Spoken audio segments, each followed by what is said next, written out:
T travels JP എന്ന YouTube ചാനലിലേക്ക് സ്വാഗതം. കാസർഗോഡ് നിന്ന് എറണാകുളത്തേക്ക് വന്ദേ ഭാരതിലൊരു യാത്ര. ആദ്യമായിട്ടാണ് വന്ദേ ഭാരതിൽ കയറുന്നത്. 20631 നമ്പർ വന്ദേ ഭാരത് എക്സ്പ്രസ് മംഗലാപുരം സെൻട്രലിൽ നിന്ന് രാവിലെ 6:25 യാത്ര ആരംഭിക്കുന്നത്. 6:58 കാസർഗോഡ് സ്റ്റേഷനിലെത്തിയപ്പോഴാണ് ഞങ്ങൾ യാത്ര ആരംഭിച്ചത്. കണ്ണൂർ, കോഴിക്കോട്, തിരൂർ, ഷൊർണൂർ, തൃശ്ശൂർ, എറണാകുളം 11:45 ഞങ്ങൾ എറണാകുളത്തെത്തി. Still photographer Joshi Aravakkal, director പ്രജിത്തേട്ടൻ, അസോസിയേറ്റ് ക്യാമറാമാൻ ബോണി എന്നിവരാണ് എനിക്കൊപ്പം യാത്ര ചെയ്യാനുണ്ടായിരുന്നത്. എറണാകുളം വിട്ടാൽ ആലപ്പുഴ, കൊല്ലം, തിരുവനന്തപുരം ആകെ മൊത്തം 11 സ്റ്റോപ്പ് മാത്രമേ ഈ ട്രെയിനുള്ളൂ. ഇതുപോലെ കോട്ടയം റൂട്ടിലും ഒരു വന്ദേ ഭാരത് ഓടുന്നുണ്ട് കേട്ടോ. തിയേറ്ററുകളിലും ദീർഘദൂര സെമി സ്ലീപ്പർ ബസ്സുകളിലുമൊക്കെ ഉള്ള പോലെ പുഷ് ബാക്ക് സീറ്റാണ് ഇതിൽ. ടിക്കറ്റിനോടൊപ്പം നമ്മളുടെ ഒറിജിനൽ ആധാർ കാർഡോ മറ്റേതെങ്കിലും ഗവൺമെൻറ് അപ്രൂവ്ഡ് ഫോട്ടോ വെച്ച ID കാർഡോ കയ്യിൽ കരുതാൻ മറക്കരുത്. ഇല്ലെങ്കിൽ TTRന് നമ്മൾ വലിയ പിഴ കൊടുക്കേണ്ടി വരും. നമ്മുടെ അടുത്തെത്തുന്ന TTR ID പ്രൂഫ് ചെക്ക് ചെയ്യുന്നതിനോടൊപ്പം നമ്മൾ ടിക്കറ്റിനൊപ്പം ബുക്ക് ചെയ്തിരിക്കുന്ന ഫുഡ് നോൺ വെജ് ആണോ വെജ് ആണോ എന്നുകൂടി നോക്കി പറയുന്നുണ്ടാവും. അതുകൊണ്ട് തന്നെ ടിക്കറ്റ് വന്ദേ ഭാരതിൽ ബുക്ക് ചെയ്യുന്നവർ നോൺ വെജ് ഫുഡാണോ വെജ് ഫുഡാണോ അവരവർക്ക് വേണ്ടത് എന്ന് ടിക്ക് ചെയ്യാൻ മറക്കരുത്. സിനിമക്കാർക്കൊക്കെ ടിക്കറ്റ് ബുക്ക് ചെയ്ത് കൊടുക്കുന്ന ട്രാവൽ ബി എന്ന ട്രാവൽ പാർട്ട്ണർ വഴിയാണ് പ്രൊഡക്ഷൻ കൺട്രോളർ ടിക്കറ്റ് ബുക്ക് ചെയ്തത് എന്നതുകൊണ്ട് എൻ്റെ ടിക്കറ്റിൽ നോൺ വെജാണ് ഞാനെങ്കിലും ഫുഡ് വെജ് എന്നായിരുന്നു. സൈഡ് ഗ്ലാസുകൾ വളരെ വലുതാണ് എന്നതുകൊണ്ട് തന്നെ പുറത്തെ അതിമനോഹരമായ കാഴ്ചകളൊക്കെ കണ്ടാസ്വദിക്കാൻ നമുക്ക് ഈ യാത്രയിലൂടെ സാധിക്കും എന്നതാണ് എടുത്തു പറയേണ്ട ഒന്ന്. ഓരോ സ്റ്റേഷനുകളെക്കുറിച്ചുള്ള അറിയിപ്പുകളും അതുപോലെ തന്നെ ട്രെയിനിൻ്റെ സ്പീഡും ഇവിടെ ഡിസ്പ്ലേയിലൂടെ നമുക്ക് അറിയാൻ പറ്റും. 107 കിലോമീറ്റർ സ്പീഡിലാണ് ഇപ്പോൾ ഈ ട്രെയിൻ പൊയ്ക്കൊണ്ടിരിക്കുന്നത്. നമുക്കുള്ള ബ്രേക്ക്ഫാസ്റ്റും കൊണ്ട് ആൾ വരുന്നുണ്ട്. വെജാണോ നോൺ വെജാണോ എന്ന് ടിക്കറ്റിൽ നോക്കി അവർ സെർവ് ചെയ്യുകയാണ് ചെയ്യുന്നത്. വന്ദേ ഭാരതിലെ ആദ്യ യാത്ര ആയതുകൊണ്ട് തന്നെ എന്തായിരിക്കും ബ്രേക്ക്ഫാസ്റ്റിന് കിട്ടുക എന്ന ഒരു ആകാംക്ഷ ഞങ്ങളിലുണ്ടായിരുന്നു. പ്രജിത്തേട്ടന് വേണ്ടത് വെജായിരുന്നെങ്കിലും നോൺ വെജാണ് അവർ കൊടുത്തത്. എൻ്റേത് വെജാന്ന് അറിഞ്ഞതുകൊണ്ട് ഞങ്ങൾ മാറിയെടുത്തോളാമെന്ന് പ്രജിത്തേട്ടൻ പറഞ്ഞു. ബോണിക്കും ജോഷി ചേട്ടനും കൊടുത്തു കഴിഞ്ഞപ്പോൾ പുള്ളിയുടെ കയ്യിലുണ്ടായിരുന്ന ഫുഡ് തീരുകയും പുള്ളി തിരികെ പോകുകയും ചെയ്തു. എനിക്ക് ഇനി വരുമ്പോഴായിരിക്കും കൊണ്ടുവരിക. അല്ലേലും എനിക്ക് എവിടെ ചെന്നാലും ഇങ്ങനെയൊക്കെ തന്നെയാണ് സംഭവിക്കാറ്. വന്ദേ ഭാരതിലെ ഫുഡ് എന്തായിരിക്കുമെന്ന് ആകാംക്ഷയുണ്ടെങ്കിലും എൻ്റെ ഫുഡ് കൂടി വരാനുള്ള വെയിറ്റിങ്ങിലായിരുന്നു അവരെല്ലാവരും.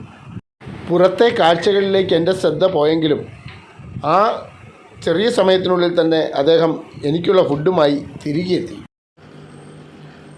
അങ്ങനെ എനിക്ക് കിട്ടിയ വെജ് ഫുഡ് പ്രജിത്തേട്ടനും പ്രജിത്തേട്ടന് കിട്ടിയ നോൺ വെജ് ഫുഡ് എനിക്കുമായി ഞങ്ങൾ എക്സ്ചേഞ്ച് ചെയ്തു.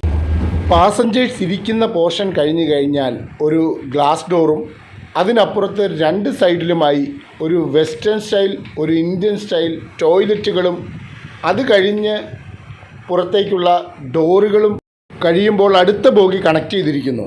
ടോയ്ലറ്റിലേക്ക് കയറുമ്പോൾ ആദ്യമായി കാണാവുന്നത് ഒരു വാഷ് ബേസിനും ടാപ്പുമാണ്. അവിടെ ഒരു വലിയ കണ്ണാടിയുണ്ട്. അതിനുശേഷം അകത്തായിട്ടായിരുന്നു ക്ലോസറ്റ് ഉണ്ടായിരുന്നത്.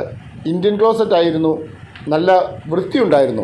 പ്രജിത്തേട്ടന് കിട്ടിയ വെജിറ്റേറിയൻ ഡിഷിൽ ഇഡ്ഡലിയും വടയും സാമ്പാറും ചമ്മന്തിയും ആയിരുന്നു. നോൺ വെജ് ഡിഷിൽ എന്തായിരിക്കും വിഭവങ്ങൾ എന്ന ആകാംക്ഷയോടെ ജോഷിയേട്ടൻ ഓരോന്നായി പതുക്കെ ഓപ്പൺ ചെയ്യാൻ ആരംഭിച്ചു. കവറിലുള്ളത് എന്താണെന്ന് നോക്കി ബ്രെഡ് പീസ് ആണെന്ന് പറഞ്ഞ് അടുത്ത പാക്കറ്റ് ഓപ്പൺ ചെയ്ത ജോഷിയേട്ടൻ 2 കട്ട്ലറ്റ് ആയിരുന്നു അതിൽ ഉണ്ടായിരുന്നത്. അടുത്ത പാക്കറ്റ് പൊട്ടിച്ച് നോക്കിയപ്പോൾ അതിലുണ്ടായിരുന്നത് ഒരു ഡബിൾ ഓംലെറ്റ് ആയിരുന്നു. മൂന്നാമത്തെ പാത്രത്തിലുള്ളത് എന്തായിരിക്കും എന്ന ആകാംക്ഷയോടുകൂടി പതിയെ അത് തുറന്നു നോക്കിയപ്പോൾ കണ്ടത് മധുരമുള്ള ഒരുതരം റവ കൊണ്ടുണ്ടാക്കുന്ന കേസരി ആയിരുന്നു. ചുവന്ന പാക്കറ്റിലുണ്ടായിരുന്നത് കുട്ടികൾക്കൊക്കെ ഏറെ ഇഷ്ടമുള്ള ചോക്കോ പൈ ആയിരുന്നു. ബ്രെഡ് എടുത്ത് അമൂലിൻ്റെ ബട്ടർ ഉണ്ടായിരുന്നത് തൂത്ത് ജോഷേട്ടൻ കഴിക്കാൻ ആരംഭിച്ചപ്പോൾ ഞാനും എൻ്റെ മുമ്പിലുള്ള പാക്കറ്റുകളിൽ നിന്നെല്ലാം പതിയെ കഴിക്കാൻ തുടങ്ങി. കുടിക്കാനായി ഒരു പാക്കറ്റ് മാംഗോ ജ്യൂസും അതുപോലെ തന്നെ ഒരു സ്പൂണും കൈ തുടയ്ക്കാനായി നല്ലൊരു വെറ്റ് ടിഷ്യൂവും ഉണ്ടായിരുന്നു. ലഘുവായിരുന്നെങ്കിലും ആസ്വാദ്യകരമായിരുന്നു വന്ദേ ഭാരതിലെ ആ ബ്രേക്ക്ഫാസ്റ്റ്. ട്രെയിൻ അടുത്ത സ്റ്റേഷനിലേക്ക് എത്തുന്നു എന്ന അറിയിപ്പ് വന്നു.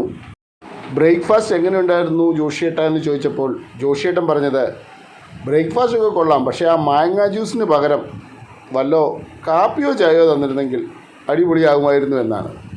അല്ലെങ്കിലും നമ്മൾ മലയാളികൾക്ക് രാവിലെ എന്തെങ്കിലും കഴിക്കുമ്പോൾ കൂടെ ഇച്ചിരി കാപ്പിയോ ചായയോ കിട്ടിയില്ലെങ്കിൽ ഒരു തൃപ്തിക്കുറവാണ് അല്ലേ?